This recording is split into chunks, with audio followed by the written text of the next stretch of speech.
Саламатсыздар урматтуу бир туугандар. Ыйык ороз айыңыздар менен Аллах Таала бул айда кылган амалдарыңыздарды кабыл кылсын, кадыр түнүңүздөрдү кабыл кылсын. Бүгүн дагы кайрымдуулук ишин кылып атабыз.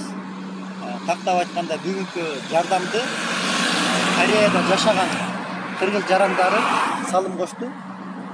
20 үй-бүлөгө каражат жиберишти. Азыр сиздерге тааныштырып коеюн.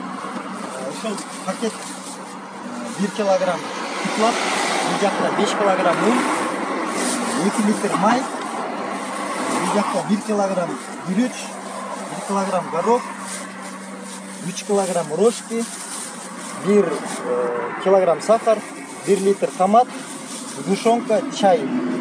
Ушундай кылып, ушул пакет 900 сом турат да. Ушундай пакеттен 20 пакет даярдадык. Кудай буйрса 20 муктаж үй-бүлөгө азыр жеткизилет. Учурдан пайдаланып Кореядагы кыргыз жарандарына терең ыраазычылык билдирип кетем. Аллах Таалам берген садакаңызга, калган дүйнөңүзгө береке берсин.